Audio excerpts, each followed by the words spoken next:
안녕하십니까. 동국대학교 경주캠퍼스 불교학과 김성철입니다. 오늘은 인도 불교의 사상과 역사 이제 7번째 강의를 해드리겠습니다.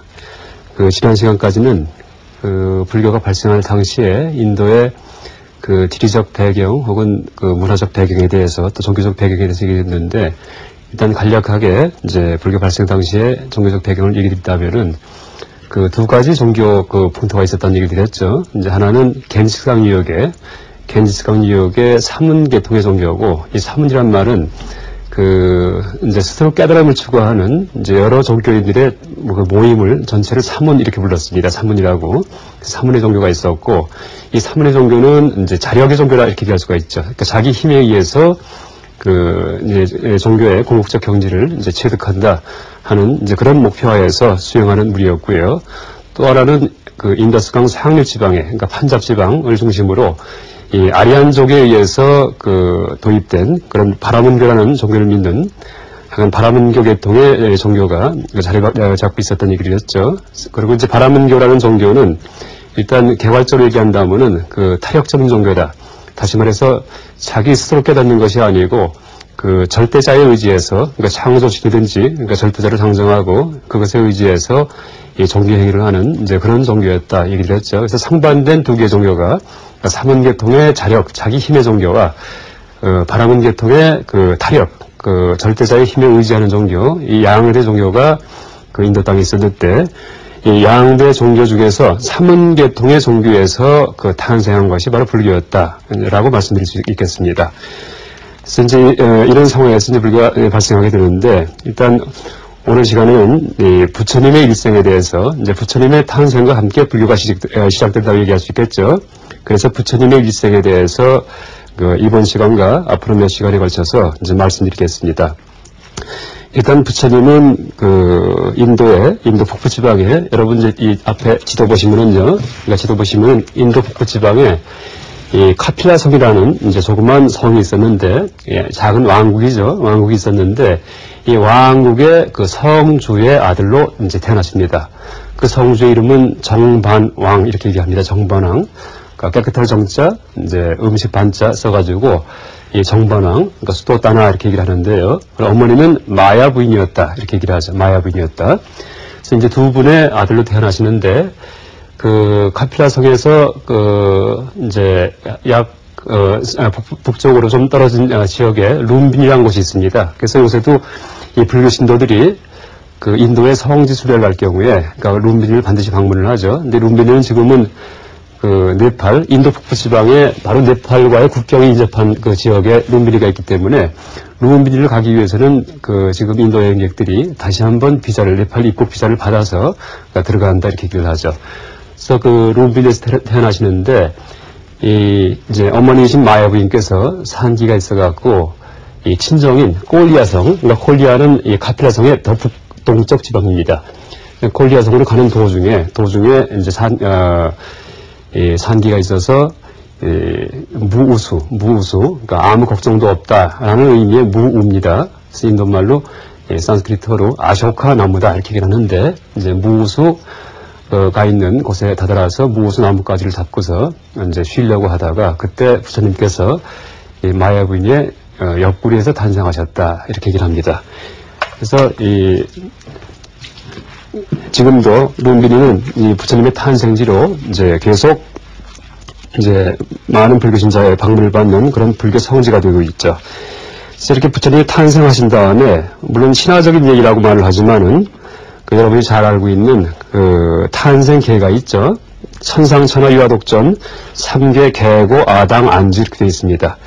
그러니까 천상천하, 하늘과 하늘 아래 나 홀로 존귀하도다. 유아독존 존귀하도다.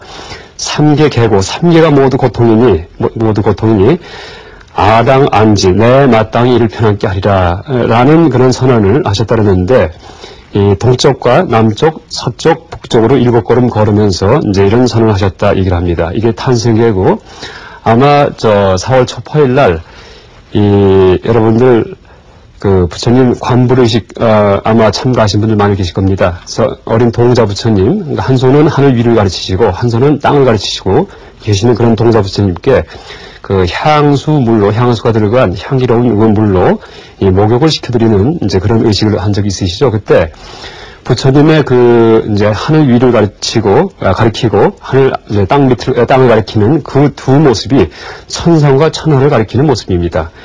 그래서 이 하늘 위와 하늘 아래 나 홀로 동귀하다 이렇게 얘기를 하셨는데 이 선언의 의미가 아주 어마어마한 이제 그런 의미를 담고 있죠. 그래서 이 의미를 보통 이제 두 가지로 해석하는데요.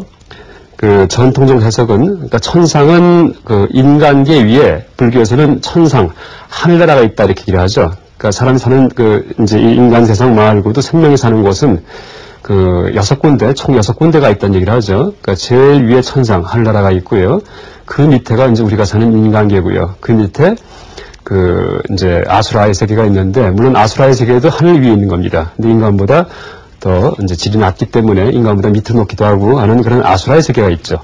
그 다음에 그 밑에 그 축생, 지음승의 세계가 있죠. 지음승은 우리가 눈에 보이게 같이 살고 있는 그런 생명체들이죠.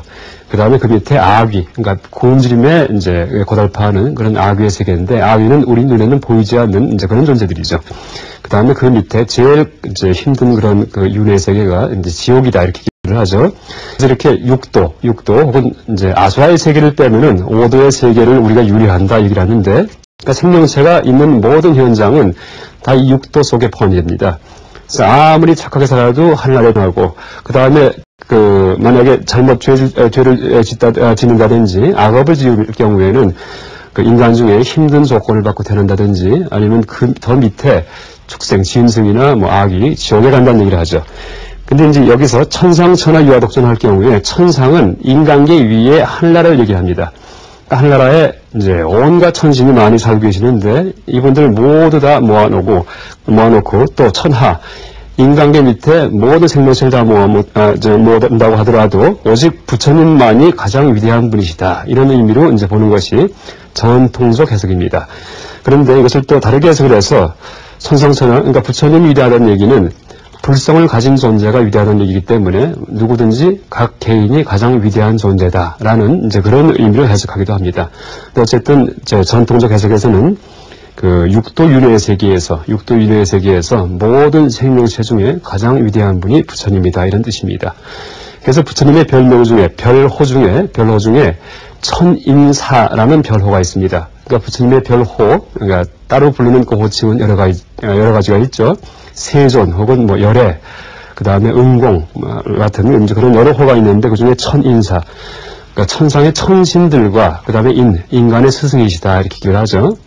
혹은 우리가 아침 예불문에, 그러니까 예불문에서 그 삼계 도사 사생자부 할 때 그때 삼계 도사는 삼계도 역시 육도 윤회의 세계를 이제 그 가르치는 그 다른 명칭입니다. 삼계의 모든 생명을 다 이끌어 주시는 스승이시다 이런 뜻입니다. 그래서 이 천상천하의 의미가 그 모든 생명체는 자기 자신이 존귀하다라는 의미도 물론 될 수 있지만은 원래적인 의미는 그 모든 생명의 세계에서 가장 위대하신 이제 그런 부처님이시다라는 이제 그런 의미를 담고 있습니다. 그래서 이렇게 그 탄생계를 읊은 다음에 이 경전에 보면은 이제 금방 다시 어린아이의 모습으로 돌아갔다라고 얘기를 합니다. 어린아이의 모습으로. 그래서 다시 이제 일반 어린애처럼 어머니 이제 품에 안겨서 이제 그 자라났다 얘기를 합니다. 근데 이 어머니이신 마야부인께서 그러니까 태어난 지 얼마 안 돼서 이제 돌아가시죠. 마야부인께서 돌아가신 다음에 부처님은 그 마하빠자빠띠라는 혹은 마하뿌라자빠띠라는 양모가 키웁니다. 이 마하빠자빠띠는 이 마야 부인의 여동생입니다. 여동생. 그래서 여동생이 이 성번왕 그 아버님의 다시 이제 부인이 돼가지고 또 부처님의 어머니가 돼서 이제 양육을 하게 됩니다. 그래서 이 마하빠자빠띠가 이제 쭉 키워서 이제 점점 성장하시게 되는데 먼저 나중 성장한 다음에 얘기를 드리기 전에 하나 얘기를 드린다면은, 여러분 다 아시듯이, 아지타라는 그런 그 관상가, 서원인이 오셔갖고, 부처님의 관상을 보셨다는 얘기가 있죠. 그래서 이제 슬피 울면서 이제 통곡을 하셨다라고 얘기를 합니다. 그래서 이 왕이 이제 깜짝 놀라서 도대체 무슨 불길한 징조가 있어갖고 이렇게 우는 것인가 하고 여쭤보니까 그것이 아니고, 이분이 이 어린아이가 만약에 새 속에 그냥 머물러서 왕의 그 업을 그냥 물려받아서 이제 왕이 될 경우에는 전륜성왕이 된다 이렇게 얘기합니다. 전륜성왕.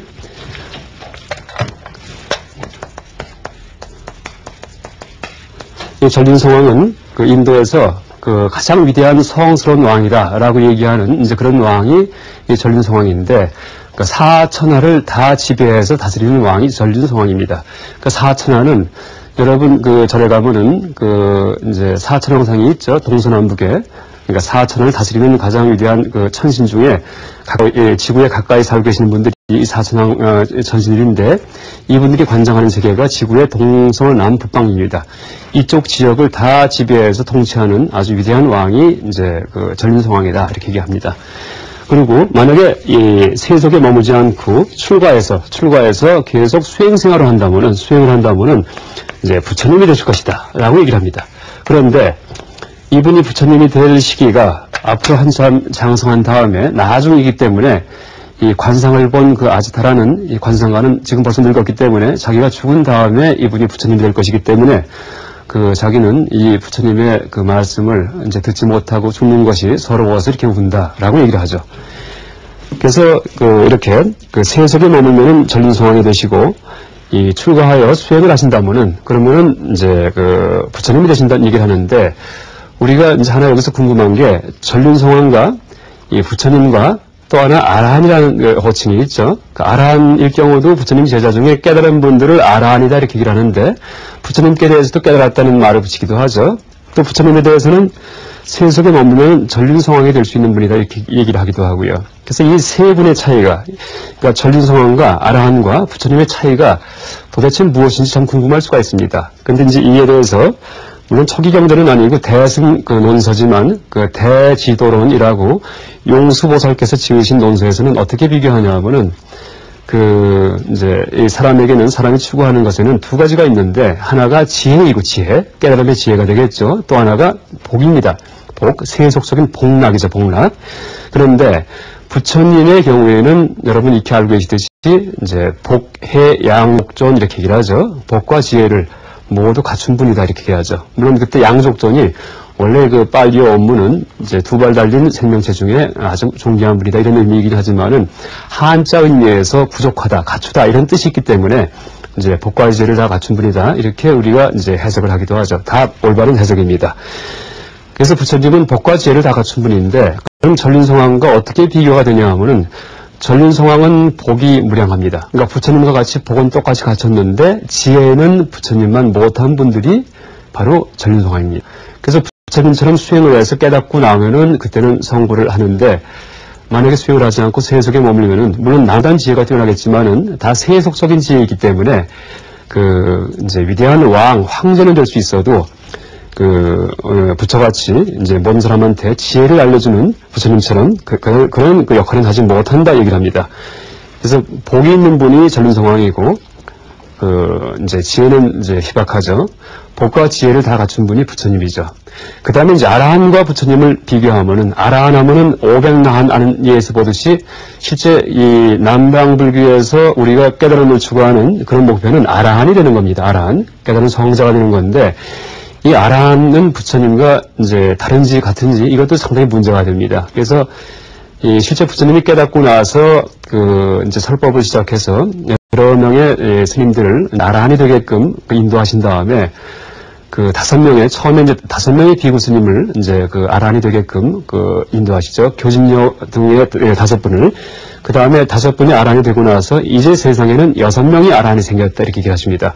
그 6명 중에는 부처님까지 포함이 되는 얘기입니다. 그러니까 부처님에 대해서도 아라한이라는 명칭을 붙이기도 하고, 또 다른 그 깨달은 제자에 대해서도 아라한이라는 명칭을 붙이기도 하는데, 도대체 그러면은 아라한과 부처님은 어떻게 다른가, 같은가 이렇게 이제 궁금할 수가 있는데, 그 간단히 비교한다면은 아라한일 경우에는 지혜는 부처님과 같습니다. 지혜는 그러니까 모든 속박에서 해탈을 했습니다.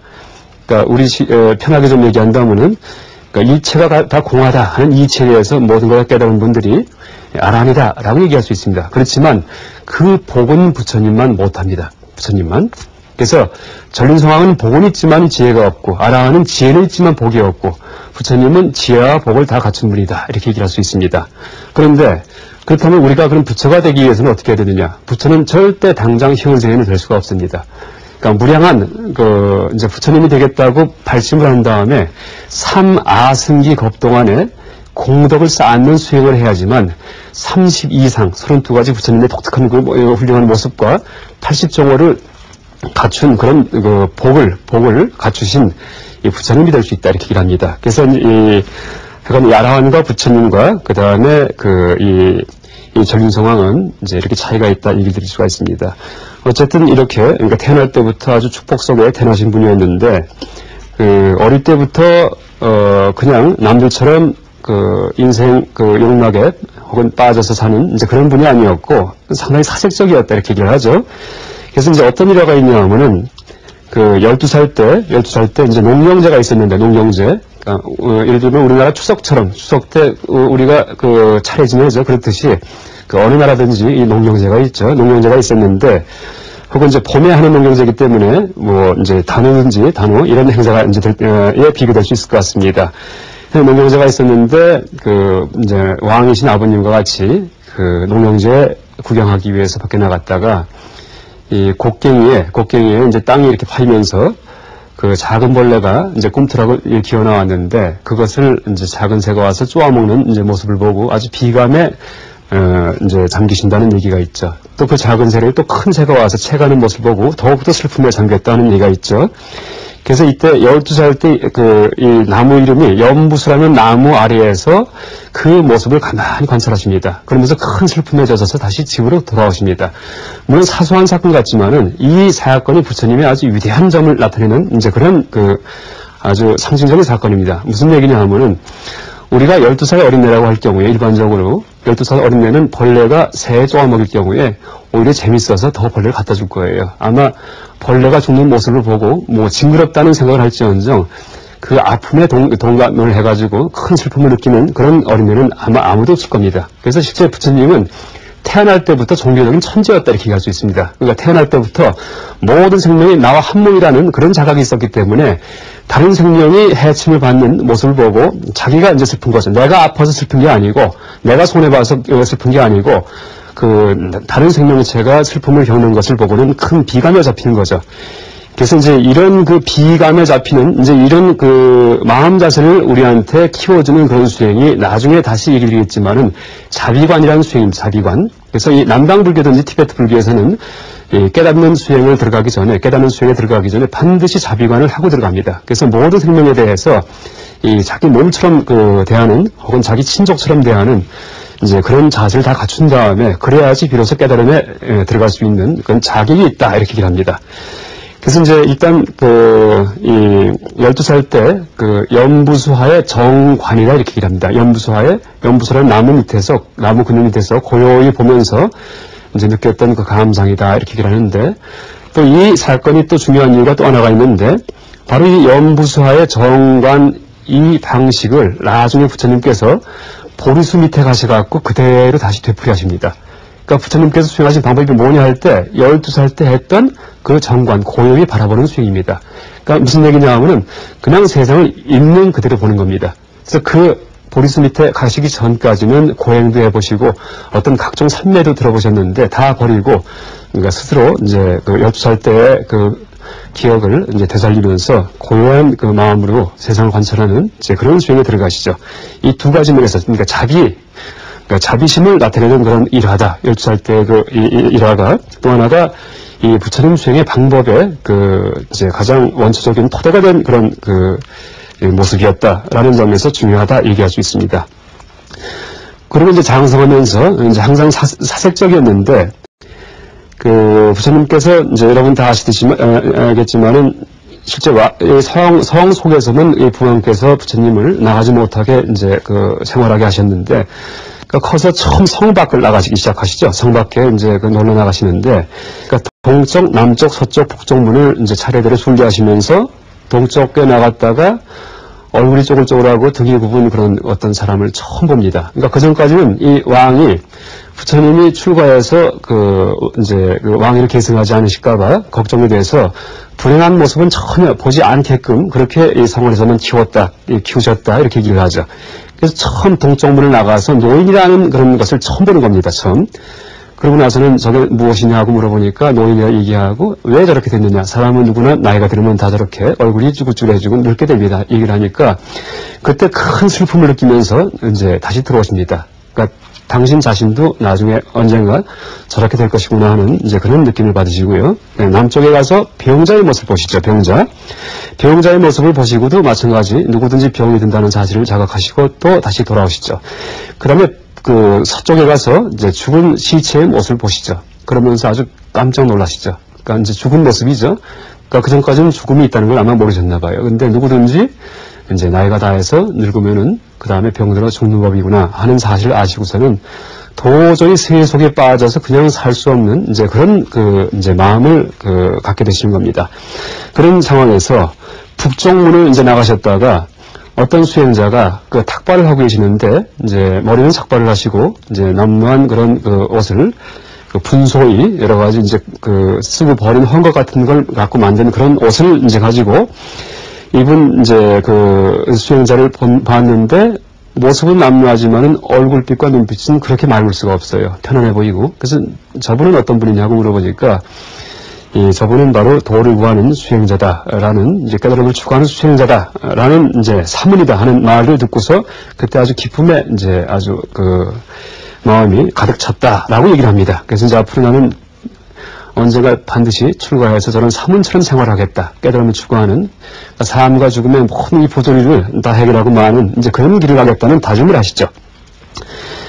그래서 이 사문유관에 이르러도 우리가 여기에서 단순히 네 개의 문으로 나가서 그러니까 생로병사와 사문을 봤다라는 그런 정도의 일화가 아니고 실제는 이 사문유관에 이르는 철저한 부정관입니다. 부정관. 그러니까 요새 스님들 수행할 때 이제 부정관이라는 수행을 하시죠. 그러니까 자기는 언젠가 죽을 존재이다. 라는 이제 사실을 자꾸 이제 상기하는 거죠. 그러니까 티베트 같은 경우는 이 부정관 수행이 가장 강조됩니다. 그래서 처음 불교 입문하기 전부터 삼기회하기 전부터 자기 몸이 시체가 되는 모습에 대해서 자꾸 떠올리게 이제 하는 연습을 하죠. 그래서 티베트 같은 경우는 물을 먹을 때도 이제 해골 바가지에다가 이게 무슨 엽기적인 취미가 아니고 해골에다가 은박지를 쌓아서 그릇을 만든 다음에 그런 데다가 밥이나 물을 먹기도 하고 피를 불어도 사람 장단지뼈를 이제 갖고 깎아서 만든 피를 불기도 하고 이제 스님들께서 또 염주도 사람 백골 갖고 만든 그런 하얀 염주를 굴리기도 하죠. 그렇듯이 항상 죽음을 생각하고 살 경우에는 우리가 이제 탐욕에서 벗어날 수가 있죠. 그러니까 세속의 속물처럼 사는 마음에서 벗어날 수가 있죠. 그건 무슨 얘기냐 하면은 그러니까 이 부정관, 그러니까 죽음과 늙음과 병듦에 대해서 생각할 경우에는 명욕이 없어지고 재물욕이 없어진다는 얘기를 합니다. 그러니까 아무리 재물을 많이 모아봤자 어떻게 됩니까? 죽고 나면 다 날아가죠. 오히려 70, 60, 80대 가지고 재물을 많이 모아서 부자가 되면 내세에는 그 선 인과응보의 세계에서 과보를 못 받기 때문에 오히려 내세에는 불행하게 되는다는 얘기합니다. 그러니까 실제는 나이가 어지간히 이제 든 다음에 먹고 살 게 있을 정도가 되면은 철저하게 검소하게 살고 남한테 베풀면서 사는 것이 좋다 이렇게 얘기를 하죠. 근데 이제 죽음을 모를 경우에는 죽기 바로 직전까지 아주 재물을 추구하고 또 우리는 또 명예에 대해서는 이제 좋은 건지 착각을 하고 있죠. 호랑이는 죽어서 이 가죽을 남기고 사람은 죽어 이름을 남긴다는 그런 속담이 우리나라에 전해지기 때문에 명예만은 더럽히지 말아야지 하는 생각을 하는데 사실 명예도 상당히 추악한 것이다 라고 불교에서는 얘기를 합니다. 명예 때문에 이제 사실 이전 투구하듯이 이제 세상을 살아가는 그런 분들이 많이 있죠. 그래서 죽은 나폴레옹한테 사실 나폴레옹의 명예가 무슨 소용이 있겠습니까? 그런 의미에서 죽음을 갖다가 생각할 경우에 부정관, 철저히 할 경우에 자기 몸이 나중에 시체가 된 모습을 자꾸 떠올릴 경우에는 그때는 세속에 대한 욕심에서 철저히 벗어난다 이렇게 얘기를 합니다. 그래서 진정한 종교인으로서의 삶을 살 수가 있다 이렇게 얘기를 합니다. 그래서 부처님께서 약간 출가하시기 전까지 겪었던 이 두 가지 일화가 단순한 어떤 교훈적인 어떤 일화가 아니고 이 현재 이 불교 수행자가 수행할 때 사용하는 부정관과 자비관의 이 원형이다라고 얘기할 수 있습니다. 오늘은 부처님의 일생 중에서 그러니까 탄생 이후에 어린 시절에 있었던 그러니까 두 가지 일화에 대해서 얘기됐습니다. 하나는 이제 12살 때 그 눈경제가 열렸는데 그때 그 벌레가 그 새에 쪼아먹히고 새는 더 큰 새에 잡아먹히는 모습을 보고는 큰 비감에 사로잡히시는 이제 그런 모습이었고 거기에서 우리는 자비관, 부처님의 동체 대비심을 태어날 때부터 동체 대비심을 갖춘 분이었다는 점을 알 수가 있습니다. 또 하나는 그 사문유관에서 이제 보이는 그 세상을 떠나고 싶은 마음인데 이제 그 점에서 우리는 그 현대 남방불교나 티베트 불교의 부정관 수행의 원형이 바로 이 사문유관의 일화에 이제 있었다라고 얘기할 수 있습니다. 이상 오늘 강의를 마치겠습니다. 감사합니다.